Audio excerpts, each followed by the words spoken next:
Hello students, good evening guys. अभी तक आप देख रहे हो ICCPR जो international covenant on civil and political rights है, उसका ऑलरेडी मैंने आर्टिकल 14 तक कवर, आई थिंक 13 कवर कर दिया है और 14 का आज कंटिन्यूएशन है और कल 14 का मैंने ओवरव्यू प्रोवाइड किया था।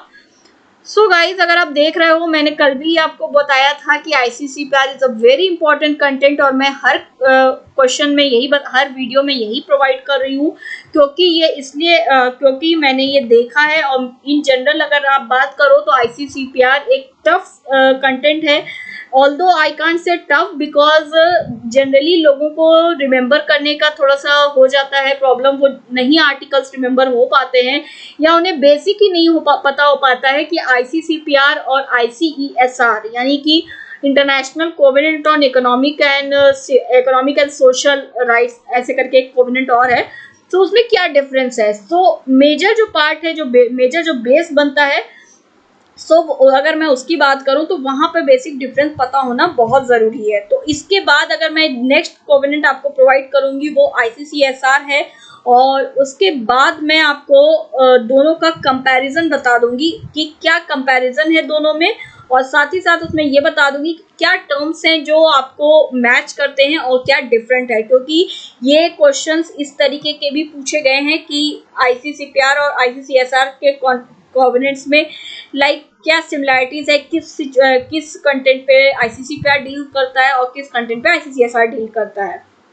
सो मूविंग फॉरवर्ड गाइज, 14 की बात करें, आर्टिकल 14।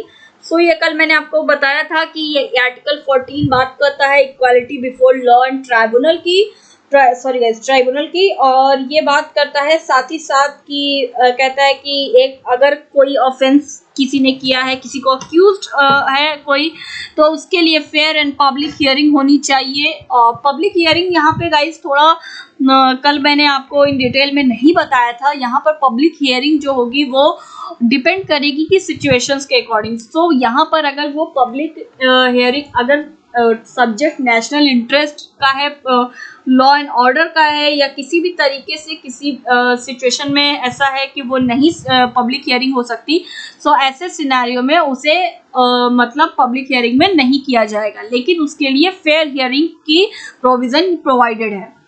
उसके बाद वही है कि everyone will be presumed innocent until proven guilty according to the law. अब क्या है कि अब अरेस्ट हो चुके हैं, तो अरेस्ट होने के बाद अगर आप कल का आर्टिकल आप देखोगे गाइज, वहां पर 11 में कल के ही आया 11 का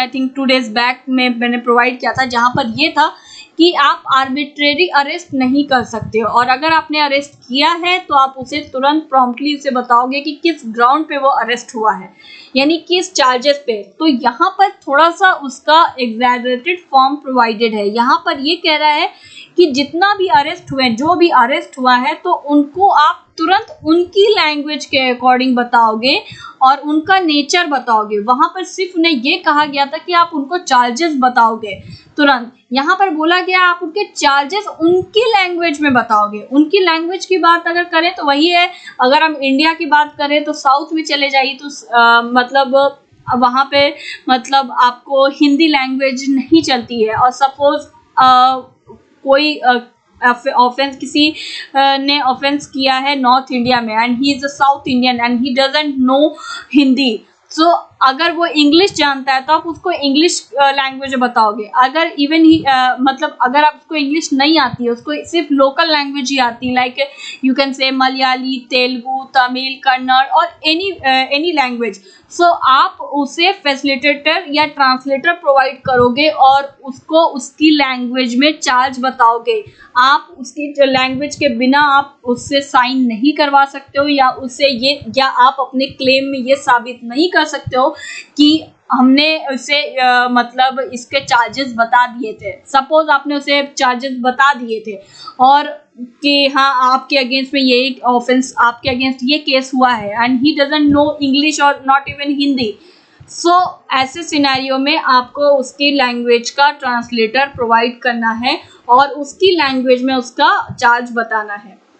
उसके बाद कहा गया है कि अगर ऐसा होता है, उसे सब कुछ बता दिया जाता है उसकी लैंग्वेज में, तो उनके पास एक प्रॉपर एडिकेट टाइम या और फैसिलिटी प्रोवाइड करनी होगी, सो दैट वो अपने काउंसिल, अपने लॉयर को अटेंड कर सके, अपने लॉयर को अपॉइंट कर सके और उसे अपने केस को तैयार कर सके। नेक्स्ट की बात है कि उससे आप डिले, उसके अगर उसका ट्रायल होगा तो आप उसका ट्रायल में कोई डिले नहीं कर सकते हो। ये नहीं कि आपने उसे आज अरेस्ट किया है एंड यू आर ट्राइंग और उसको आप जेल में रखे हुए हो और यू आर सेइंग कि अभी डेट्स नहीं है एंड ऑल दैट, और आप उसको 1 वीक के बाद ट्रायल के लिए जाते हो। ऐसा इसलिए कहा गया है गाइस क्योंकि आप अगर बहुत ही ज़्यादा स्पेसिफिक या इन जनरल अगर बात करो तो सपोज किसी को किसी भी केस में अरेस्ट कर लिया गया, सपोज किसी को चोरी के लाइक थेफ्ट वगैरह के केस में अरेस्ट कर लिया गया है। अब थेफ्ट में अरेस्ट किया गया है, पुलिस के पास कोई भी प्रूफ नहीं है, कोई भी टेस्टिफाइंग मतलब विटनेस नहीं है कि इसी ने चोरी की है, बट वो एक रिपीटेड ऑफेंडर है। इस बेसिस पे पुलिस ने उसे अरेस्ट कर लिया कि ओके ये हमेशा से चोरी करता है, तो इस बार भी इसने चोरी की होगी। अब बाय चांस आपने उसे रख लिया, बोला कि चलो अभी डेट नहीं मिल रही है, कोर्ट के सामने नहीं जा सकते, अभी बिजी है एंड ऑल दैट, और आप उसको 1 वीक तक अपने जेल में रखे, उसके साथ कैदियों जैसा बिहेवियर हुआ एंड ऑल दैट। लेकिन आफ्टर दैट जब उसका ट्रायल होता है, जब सबूत आते हैं, विटनेस आते हैं, तो आपको ये पता चलता है कि एक्चुअल में चोरी उसने की ही नहीं। चोरी उसने नहीं की, बट वो एक रिपीटेड ऑफेंडर था जिसकी वजह से आपने उसे अरेस्ट किया। ऑल्दो रिपीटेड ऑफेंडर के साथ ये सिनेरियोज है कि अगर आपने उसे अरेस्ट किया है तो यहाँ पर यही है कि आप उसे बिना किसी डिले के आप उसे ट्रायल के लिए प्रोवाइड करोगे। और अगर सपोज यहाँ पर है कि आपने किसी को अरेस्ट किया और उसके पास लीगल असिस्टेंस के लिए फीस नहीं है, तो आप उसको, जो इंडिया में प्रोविज़न है, जो अभी बहुत सारे अमेंड हुआ है कि right to free legal, guys ये लीगल है, गलती से थोड़ा स्पेलिंग मिस्टेक हो गया। सो इट्स मतलब उनका राइट है, आप उन्हें बताओगे कि you have the right to free legal aid, यानी कि स्टेट उनको अपने फीस के पे लीगल काउंसिल प्रोवाइड करेगा। और अगर साथ में ही, और जैसा स्टार्टिंग में बोला कि उन्हें इंटरप्रेटर चाहिए लैंग्वेज के लिए, तो अगर इंटरप्रेटर की फीस जो है वो नहीं पे कर सकता है, उसके लिए भी कोर्ट स्टेट पैसे देगा, स्टेट फीस देगा, स्टेट अपॉइंट करेगा फ्री मतलब इंटरप्रेटर को उसके लिए। उसे एक अक्यूज को ऑफेंडर आप किसी भी तरीके से कंपेल नहीं कर सकते हो अपने अगेंस्ट टेस्टिफाई करने को या गिल्ट प्रूव करने का। तो अगर आप ये देखोगे तो ये आपके सीआरपीसी में या आपके कॉन्स्टिट्यूशन में क्लियरली मेंशन है कि मतलब किसी भी अक्यूज को आप कंपेल नहीं कर सकते हो टेस्टिफाई करने का अपने अगेंस्ट, और अपने अगेंस्ट गिल्ट प्रूव करने का। And it is the duty of opposite party to prove guilt of that particular person. So ये पूरा हमारे कॉन्स्टिट्यूशन में इस तरीके का प्रोविजंस ऑलरेडी प्रोवाइडेड था आईसीसीपीआर से पहले। ये थोड़ा, ये इसका आपको बात करूँ तो ये है आपका आई थिंक लास्ट पार्ट। तो आर्टिकल 14 है और उसका लास्ट पार्ट ये है कि जुवेनाइल्स की बात तो आपको 11 में भी की गई, 10 में की गई है। तो वहाँ पे भी ये कहा है कि जुवेनाइल्स को आप अलग रखोगे, उनको उनका जो एज के अकॉर्डिंग ही उनको आप पनिशमेंट दोगे और कोशिश करोगे कि उनका रिहैबिलिटेशन हो, और इसी सिनेरियो को अपने माइंड में रख के ही उनकी पनिशमेंट डिसाइड करनी होगी। उनके पास ये भी क्या है कि अगर सपोज किसी का केस, किसी का क्राइम प्रूव हो जाता है एंड उसे कन्विक्टेड लिस्ट में डाल दिया जाता है, स्टिल उसके पास राइट है कि वो हायर कोर्ट में अपील कर सके। तो अगर आप ये देखोगे तो हमारे कॉन्स्टिट्यूशन में और सीआरपीसी में क्लियरली मेंशन है कि आप अपील करने की परमिशन है हर सिटीजन को, जो भी जिसके अगेंस्ट भी क्राइम प्रूव हुआ है लोअर कोर्ट में।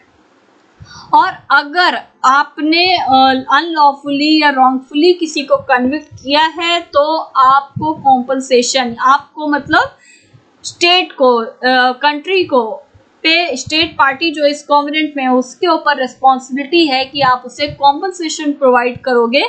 क्यों? क्योंकि आपके मिसकैरेज ऑफ जस्टिस की वजह से किसी के साथ मतलब लाइक मेंटली हैरेसमेंट हुआ है, किसी को आप गलती से आप उनको मतलब गलती जाने अनजाने में जिस तरीके से, तो आप उन्हें रॉन्गफुली कन्विक्ट किए हो उनको। और उसके बाद बात होती है डबल जेपार्डी। डबल जेपार्डी मैंने इसलिए लिख दिया गाइस, डबल जेपार्डी वर्ड मेंशन नहीं है ICCPR में। डबल जेपार्डी से मतलब ये है कि अगर आपका कोई भी स्टेट में, आपके स्टेट में अगर किसी के साथ ऐसा हुआ है कि ऑलरेडी उसे एक जुर्म की सज़ा मिल चुकी है, तो उसके बाद उस जुर्म को आप दोबारा नहीं उठाओगे और उसके लिए आपको दोबारा आप उस अक्यूज को, उस ऑफेंडर को आप पनिशमेंट नहीं दोगे। सो डबल जेपार्डी की बात की गई है। डबल जेपार्डी भी हमारे पूरे कॉन्स्टिट्यूशन लॉ में एक फ्लो में है। तो अगर मैं बात करूं तो कॉन्स्टिट्यूशन लॉ ऑलरेडी हमारा ICCPR से पहले इन सब प्रोविजंस को इन्वॉल्व कर लिया था। सो गाइज आर्टिकल 14 कंप्लीट हो गया है और मैं जैसा बता रही हूँ आर्टिकल 27 तक ही सिर्फ इम्पॉर्टेंट है। सो आई विल ट्राई कि मैं नेक्स्ट 2 to 3 वीडियोस में उसे कंप्लीट कर सकूँ, so that we can move on the next part of ICESR। Sorry guys, it's international covenant on economic, cultural and social rights. या सो इससे रिलेटेड ये दोनों कोवेनेंट थोड़ा सा मिलते जुलते हैं, स्टिल दोनों के बेस लाइन में बहुत डिफरेंस है। Okay guys, till then take care, bye bye.